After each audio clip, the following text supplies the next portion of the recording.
This is why you should be careful who you talk to online. When I was 15 and getting into my junior year, I created a Twitter account. I didn't tell anyone my username, including my family or friends. I also didn't upload any pictures or specify my exact location, and I put a different city than where I lived. I had around 30 followers and I didn't follow many people. One evening in October, someone sent me a weird direct message. They had 200 followers and the message read, "Hi, I'm Robin, I just turned 17. I wanted to know if you lived in the city because I'm moving there and I'm going to that high school soon. I'd like to make some new friends." I immediately thought something was wrong because nowhere in my profile did I list my actual town, but I remembered a tweet I made a few weeks ago about buses in which I mentioned my city. I was bored and he was polite, so we started talking. The discussion was mainly about high school teachers and cafeteria food. As it got later in the night, he started asking more personal questions like if I lived far from the school or if I was ever home alone. I never answered these questions because it was too shady for me. The next day we talked again and started bonding. I developed feelings for him over the next few weeks. He was handsome and super kind, which was everything I needed after being bullied for so many years. We had a 2-week vacation in October, and at the end of it is when he finally told me that he would be attending my high school. I was so excited to finally meet him. He asked to pick a place to meet during the morning break on our first day back to school after break. I was so happy to meet him and told him to join me in the hall. However, when he realized people would be around, he said he'd rather meet me in an isolated place because he might not recognize me in a crowd. It was a good enough excuse for me, and I told him to meet me in the 3rd floor bathroom because we weren't allowed to stay there during breaks and no one would disturb us. In my head, it seemed a little creepy, but since we were in school, I was confident that nothing bad could happen. I dressed up and made myself really pretty and counted down the minutes till we met. When he arrived, it was him. He wasn't a catfish, but he looked a little older than 17. We talked and got along so well, and at the end of it, he asked me to go to lunch with him. I refused because I didn't have money and wouldn't let anyone pay for me. He seemed disappointed but offered to walk me home after class. I told him I have to take the bus, but he could walk me there. This became a routine for another 2 months. One day, I complained about how lonely I'd be at home as everyone in my family was going to be out that day. I know it was reckless, but I thought I could trust him by this point. That evening, he walked me to the bus stop. I waved goodbye and put my headphones in. Little did I know that my life was in danger.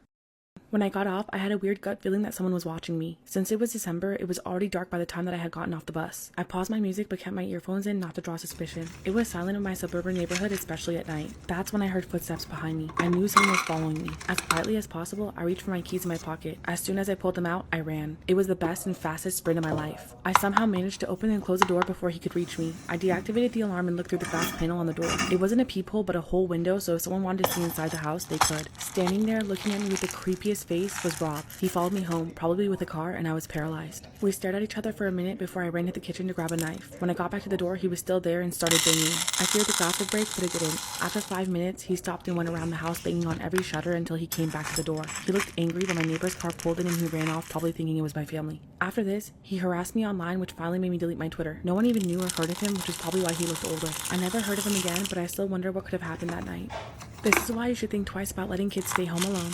I lived in a small village where everyone knows everyone and I could count the amount of houses on 2 hands. Nothing ever happened there, proper out in the stick stuff. One night, a few years ago, my mom and stepdad had gone out for this concert. They left me in charge of my little brother and dog. I was around 14 years old and I felt really proud that my parents trusted me enough to do that. I thought I was a cool sibling and an even cooler babysitter by staying up late, eating pizza, etc. Around 10:30 p.m. the power cut out. I didn't think anything of it because the weather hadn't been great lately and I figured that had something to do with it. I got some candles out of the cupboard and lit them, then put on some of our favorite songs. As soon as I sat back down, my little brother Sonny turned to me being the weird little kid that he was and told me in the calmest way possible that there was someone outside. I was a little unsettled by this, but our dog hadn't done anything, so I assumed it was just the neighbors. Sonny just shrugged and went back to his drawings. It was about 45 minutes after the power went out and I knew my dog needed to go out to do business. I told Sonny to grab him a biscuit while I let him out. When I opened the door, Sonny pushed past me and said, "I know you're out there and I'm calling the police." That's when I hear rustling from just above the doorway. When I looked up, I was terrified to see a man staring at me. Now our kitchen was an extension to the original house and had a flat roof that's competitively low compared to the rest of the house with easy access to the bathroom window. After my little brother Sonny yelled out, he had the biggest, proudest smile I'd ever seen on his face. I don't think I'll ever forget the way Sonny's face dropped when he looked above my head. I looked up and saw a man sitting on the roof staring down at me. He panicked and tried to kick me, then ran off into the neighbor's garden. I was terrified and Sonny was bawling his eyes out. I ushered him inside as quickly as possible and grabbed a knife from the kitchen. We went into his room and I tried to get him to sleep as I waited for our parents to get back. It was an agonizingly long 4 hours before they did. My stepdad immediately went outside to check to see if everything was alright. I heard them talking about how something had smashed the fuse box. We obviously called the police, but they didn't come until later the next day. They did an immediate search and found a makeshift bed in a nearby disused barn along with pictures of silhouettes of us in the shower through the frosted glass. The whole experience shook us up and we moved as soon as we could. However, because of this, I always shut the curtains whenever I can and I see shadows underneath every door I see. Story time about how I found out my boyfriend was cheating on me with men.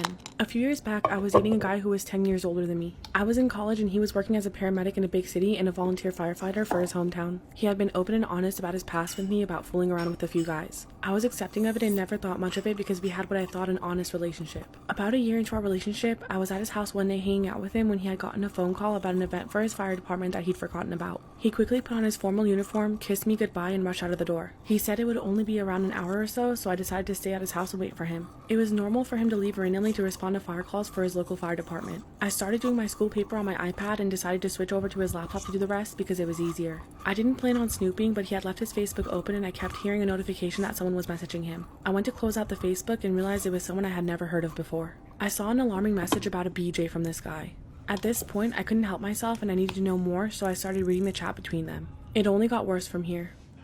When I opened the messages on Facebook between my boyfriend and this guy, my heart dropped. It turns out that he met up with this guy while I was in class or at work and took him to his firehouse. They ended up hooking up and going all the way. As I read further back, I realized that he met this guy on a fire call at work. He worked in an area where there were several gay bars. When he was responding to a call, he took this guy's drunk friend to the hospital and this guy tagged along. They exchanged numbers and decided to meet up. I had recalled my boyfriend telling me about going on a call to a gay bar recently and being hit on, but that's all he said. However, it gets worse. He told this guy that I was a cover-up for his very conservative Catholic family. Panic set in when I read this and I went downstairs to get a bottle of water. His mom was in the kitchen and without knowing what I just saw, she sat me down to tell me that her son was a pathological liar and I shouldn't trust him. I eventually went back upstairs to wait for him and left the Facebook messages open. When he arrived and realized that I knew, he immediately panicked and started apologizing. He swore up and down that he was straight, and for some reason I didn't have the heart to end the relationship with him right then. I later found him in a group chat for gay men talking about sex and eventually ended the relationship because I couldn't trust him. He started dating another woman a few months after. Crime Fanatic Friday, Ted Bundy. Ted Bundy was one of the most notorious criminals of the late 20th century. He was a serial killer, rapist, and necrophiliac known to have killed at least 36 women in the 1970s. From a young age, he liked to peer in people's windows and steal things he wanted from people. He attended the University of Washington where he fell in love with a wealthy and beautiful woman from California. However, after a year of dating, she broke his heart when he didn't measure up to her class or standards. This is when a switch was flipped and he changed his whole persona. He climbed the ranks in social circles and became well known among the higher society and even politics. With his new status, he reached out to his ex and she was floored by how much she had changed. He seemingly rekindled their love, all while plotting to break her the way that she broke him. Once she was his again and thought that they were to be engaged, he gave her the cold shoulder and rejected her over the phone. The same year, he started committing his first documented attacks on women, all who looked similar to his ex. He bludgeoned an 18-year-old student as she slept with a metal rod from her bed so badly that it resulted in mental disabilities. By the middle of the year, college students in the area were vanishing once a month. He confessed to 30 murders between 1974 and 1978, but the true number may be higher. He was executed for his crimes in the electric chair in 1989.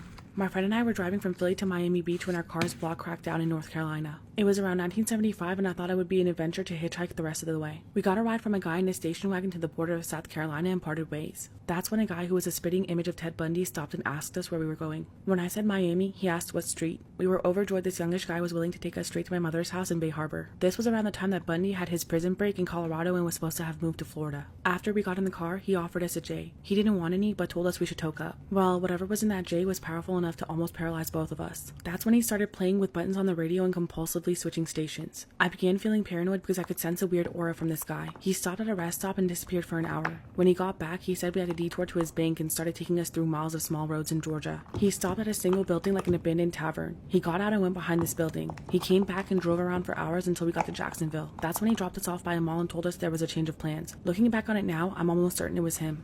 This is why you should be careful when staying home alone. In 2017, a local nurse's aide was attacked in her sleep by a man who had been hiding in her home. He waited for her to fall asleep before sexually assaulting her and beating her, leaving her in a vegetative state. A few weeks later, she passed away from her injuries. A week after her assault, I could have been his next target. At the time, my boyfriend was working nights Friday through Sunday and I worked as an aide in a nursing home. I didn't get home until 8 p.m. and would be by myself until 8 a.m. when my boyfriend got home. It was a Sunday night when I got home and everything was normal as I left it. I ate some food and stayed up a bit in the living room. Around 12 a.m. I decided to go to my bedroom, but the only thing that I didn't check was the back part of the house like I usually would. The bathroom in my bedroom has two doors. One leads to the hallway and one leads to my bedroom. I always closed the one to the hallway but left the one to the bedroom open.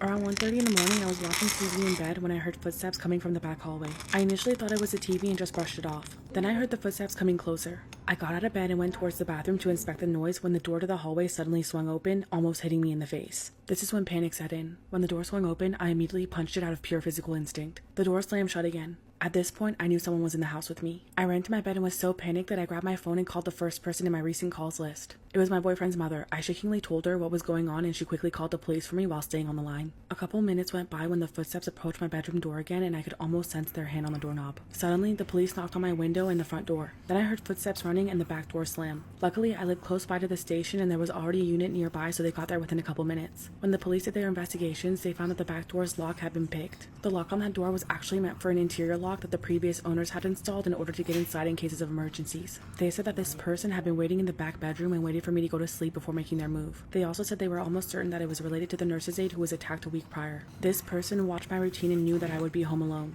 I'm thankful that I'm safe, but it scares me to think what would have happened if I was actually sleeping that night. Unfortunately, the person was never caught.